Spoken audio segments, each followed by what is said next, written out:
नमस्कार, मैं डॉक्टर इंदु सहारण आप सबका स्वागत करती हूँ। आज हम करेंगे धर्मवीर भारती की एक प्रसिद्ध कविता फूल, मोमबत्तियाँ और सपने।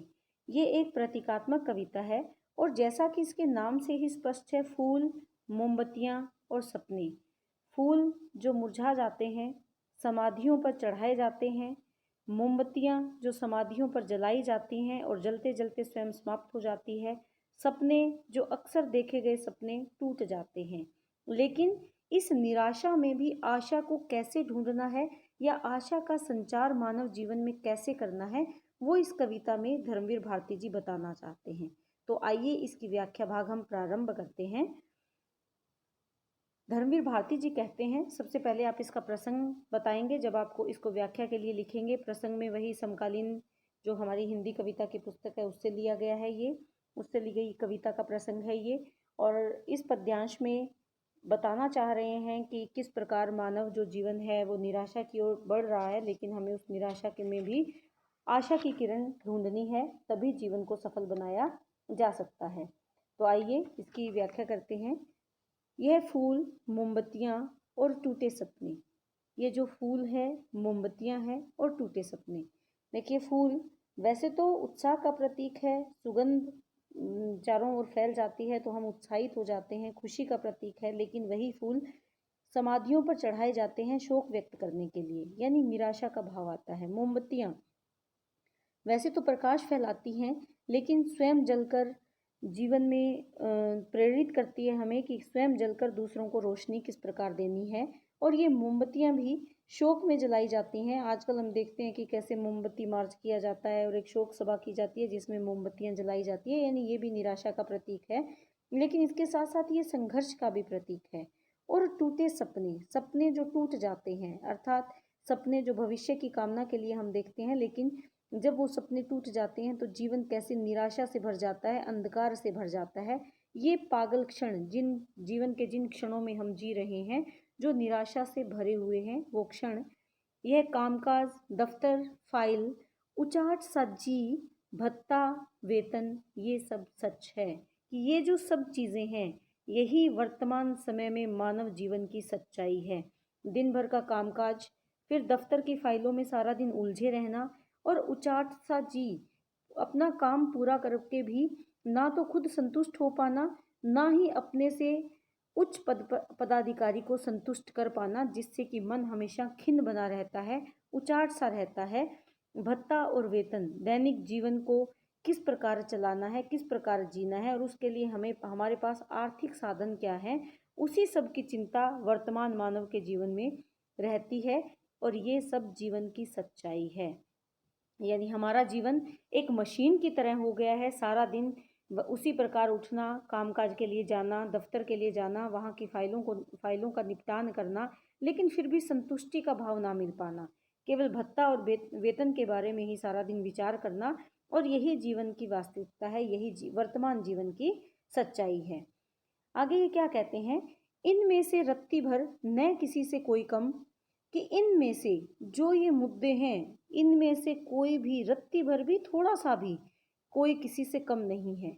ये किसी भी तरीके से हम इनको एक दूसरे से कम नहीं आंक सकते, क्योंकि ये सब जीवन के लिए ज़रूरी है। चाहे वो फाइलें निपटाना है, चाहे भत्ते और वेतन की बातें करनी है, ये सब हमारे जीवन की सच्चाई है और इनमें से कोई भी कम नहीं है। अंधी गलियों में पथभ्रष्टों के गलत कदम।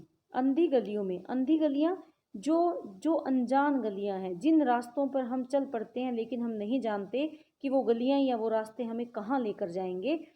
उन पर कौन चलता है, जो पथ से भ्रष्ट हो गया हो, अपने मार्ग से जो भटक गया हो, और गलत कदम, और वो अपने जीवन में गलत कदम चलता है या गलत रास्ते पर चल पड़ता है। किन गलियों में, अंधी गलियों में, जिनके बारे में जीवन में वो कुछ नहीं जानता कि रास्ते उसे कहाँ ले जाएंगे। और ऐसे पथभ्रष्ट लोगों के गलत कदम, या चंदा की छाया में भर भर आने वाली आंखें नम। चंदा की छाया यानी चांदनी रात में आंखों में आने वाले जो आंसू है, वो भी उसी निराशा के भाव को व्यक्त करते हैं। मानव अपने जीवन में निराशा के कारण उन रास्तों पर चल पड़ता है जो उसके जीवन के लिए सही नहीं है, या फिर चांद की छाया में यानी चांदनी में भी अपनी आंखों में आंसू लेकर वो अपनी निराशा के भाव को व्यक्त करता है। बच्चों की सी दूधियां हंसी या मन की लहरों पर उतराते हुए कफन। बच्चों की दूधियां हंसी का मतलब है जो निस्वार्थ में हंसी है, जिसमें स्वार्थ का कोई भाव नहीं है, ऐसी हंसी। और मन की लहरों पर, हमारे मन के जो भाव हैं, हमारे मन के जो आशा है, उस पर उतराते हुए कफन। और उन भावों पर किस प्रकार से पूर्णतः कफन आ जाते हैं। कफन आने का मतलब है कि वो हमारे जो मन के भाव है वो कैसे समाप्त हो जाते हैं। ये सब सच हैं। ये सब सच कैसे हैं? क्योंकि वर्तमान मानव का जीवन इन्हीं सब में उलझ कर रह गया है। अर्थात कोई भी सुख से पूर्ण नहीं है, किसी के जीवन में भी सुख नहीं है। मानव के जीवन में निराशा और अंधकार में वातावरण पसरता चला जा रहा है।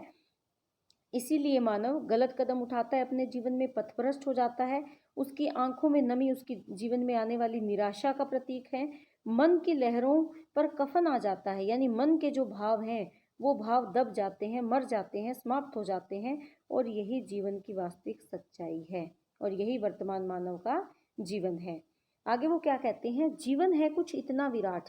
लेकिन धर्मवीर भारती जी ये कहते हैं कि हमारा जीवन छोटा नहीं है, इसलिए हमें निराश नहीं होना। जीवन है कुछ इतना विराट, विराट यानी विशाल। हमारा जीवन बहुत व्यापक है, बहुत बड़ा है, उसमें सबके लिए जगह है, इतना व्यापक है, इतना पसरा हुआ है, इतना फैला हुआ है कि उसमें सबके लिए जगह है। सबके लिए, किन के लिए? चाहे वो सुख है, चाहे वो दुख है, इसलिए उनमें है सबके लिए जगह, सबका महत्व, सबका अपना अपना महत्व है। हमारे जीवन में आने वाले प्रत्येक व्यक्ति का हमारे जीवन में एक अलग स्थान है और उसका अलग महत्व है। उसी प्रकार हमारे जीवन में आने वाले सुख के साथ दुख का भी महत्व है, इसलिए हमें निराश नहीं होना चाहिए। ओ मेजों की कोरों पर माथा रख रख कर रोने वाले। मेजों की कोरों पर, आपने देखा होगा जब हम निराश होते हैं और हमारे सामने कोई मेज होती है या हम किसी कुर्सी पर बैठे होते हैं तो अपना माथा उस पर रख कर अपने मुंह को छुपाने की कोशिश करते हैं या निराशा व्यक्त करते हैं। वही यहाँ बताना चाहते हैं कि मेजों की कोरों पर, तुम मेज को सहारा बनाकर अपनी निराशा को व्यक्त मत करो। रख रख कर रोने वालों की, निराशा से अपना जीवन व्यतीत करने वालों, यह दर्द तुम्हारा नहीं, सिर्फ यह सबका है। कि जिस दर्द को तुम अनुभव कर रहे हो, तुम्हारे जीवन में जो पीड़ा का समय है, ये पीड़ा केवल तुम्हारी नहीं है। इस जीवन में जितने भी लोग जी रहे हैं, इस संसार में जितने भी लोग जी रहे हैं, सबके जीवन में सुख और दुख समान रूप से आते हैं। आज अगर सुख है तो कल दुख भी आएगा, कल अगर दुख है तो फिर सुख भी आएगा। इसलिए हमें निराश नहीं होना चाहिए, क्योंकि जीवन बहुत विशाल है, बहुत व्यापक है और सबके लिए उसमें जगह है। सबने पाया है प्यार, सभी ने खोया है। निराशा से भरे हुए व्यक्ति से धर्मवीर भारती जी कहना चाहते हैं कि इस जीवन में सबने प्रेम को प्राप्त किया है और सबने खोया भी है। जिसने पाया है उसने खोया भी है। सबका जीवन है भार, सबको अपना अपना जीवन भार के रूप में प्रतीत होता है, बोझ लगता है, लेकिन फिर भी सब जीते हैं। उस दुख, उस दर्द को अपने भीतर दबाए हुए सब अपना जीवन जीते हैं, चाहे उनके जीवन में कितने ही संकट क्यों ना आ जाए, बेचैन न हो। धर्मवीर भारती जी ये कहते हैं, प्रोत्साहित करते हैं, उत्साहित करते हैं, आशा की तरफ लेकर जाते हैं कि तुम बेचैन न हो। यह दर्द अभी कुछ गहरे और उतरता है, कि जो तुम्हारे जीवन में दर्द है, दुख है, जो तुम्हारे हृदय में पीड़ा है, उसे अभी कुछ और गहराई में जाना है। गहरे में यानी हृदय की गहराई में उतरना है, यानी तुम्हें उसे गहराई से अनुभव करना है। और जब तुम उसकी गहराई को अनुभव करोगे, अपने हृदय की गहराई से उसे जानोगे, फिर एक ज्योति मिल जाती है। और जब उस दर्द को तुम पहचान लोगे तो तुम्हें एक नई ज्योति, नया प्रकाश, जीने का नया रास्ता तुम्हें मिल जाएगा।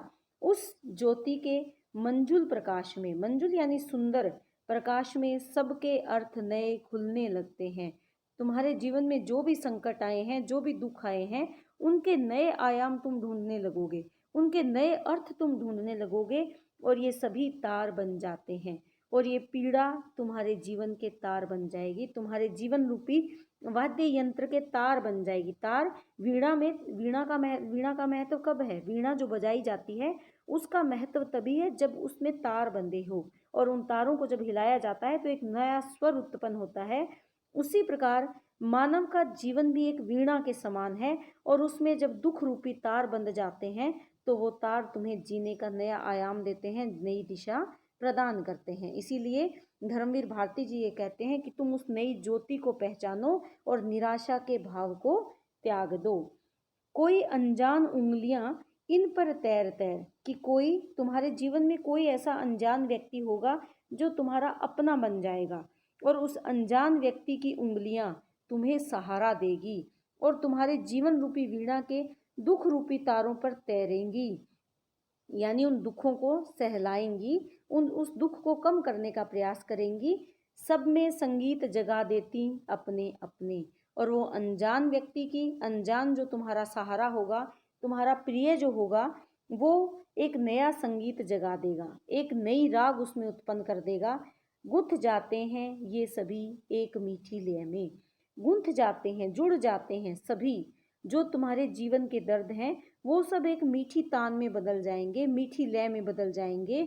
यह कामकाज, संघर्ष, वीरस, कड़वी बातें, ये फूल, मोमबत्तियां और टूटे सपने, चाहे तुम्हारे जीवन का कामकाज हो, चाहे तुम्हारे जीवन का संघर्ष हो, चाहे वीरस, वीरस यानी बिना रस के कड़वी बातें, कठोर बातें जो तुम्हें अच्छी नहीं लगती, तुम्हारे जीवन की वो बातें भी, ये फूल भी, ये मोमबत्तियां भी, और ये टूटे हुए सपने, सब बदल जाएंगे। सब में बदलाव आएगा कब?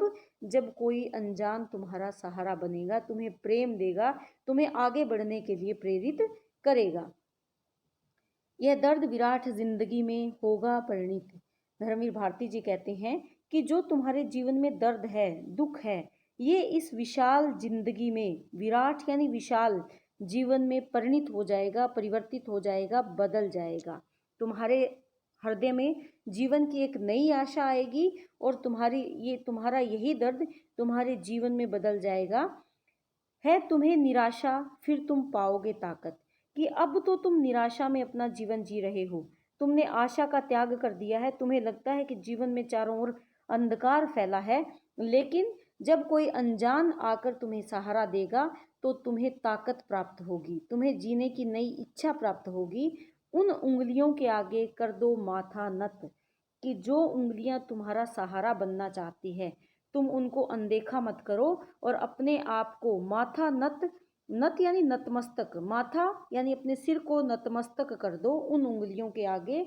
जो अनजान तुम्हारा सहारा बनना चाहता है, उसको स्वयं को समर्पित कर दो, उस पर भरोसा करो और अपने आप को उसके सामने समर्पित कर दो, माथे को नतमस्तक हो जाओ उसके सामने, जिनके छू लेने भर से फूल सितारे बन जाते हैं, कि जिनके छू लेने भर से, छू लेने अर्थात स्पर्श से, कि जिनके स्पर्श से फूल सितारे बन जाते हैं।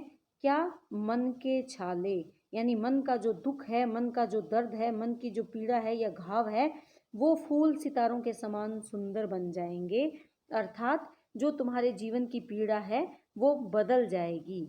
ओ मेजों की कोरों पर माथा रख रख रोने वाले, हर एक दर्द को नए अर्थ तक जाने दो, कि निराशा में जीवन व्यतीत करने वाले, रो रो कर अपना जीवन व्यतीत करने वाले, अब जो तुम्हारे जीवन में दर्द है उसे नया अर्थ प्राप्त करने दो, उसे नई दिशा प्रदान करो, और इस निराशा का त्याग करके तुम अपनी जिंदगी की दिशा बदल दो, और निराशा की बजाय आशा को अनुभव करने की कोशिश करो, और जो तुम्हारे दर्द हैं इन्हें अपने जीवन की एक दिशा निर्धारित करने दो, ताकि तुम्हारे जीवन की जो निराशा है वो आशा में बदल जाए, और तुम्हें जीने का एक नया मकसद, नया अर्थ प्राप्त हो जाए। तो उम्मीद करती हूँ कि ये व्याख्या आपको समझ में आ रही हैं।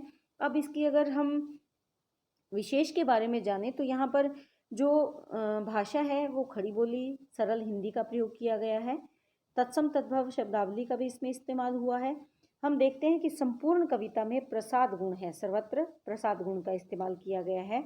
अनुप्रास अलंकार भी आया है, पुनरुक्ति प्रकाश अलंकार भी बहुत सुंदर रूप से इस्तेमाल किया गया है। और हम अगर इसकी शैली की बात करें तो यहाँ पर वर्णनात्मक शैली है, यानी वर्णन किया है व्यक्ति की स्थिति का, व्यक्ति की मनोदशा का यहाँ पर कवि ने वर्णन किया है, तो यह वर्णनात्मक शैली का सुंदर प्रयोग किया गया है। उम्मीद करती हूँ आप इस कविता को बहुत अच्छे से समझ पाए हो। बहुत बहुत धन्यवाद।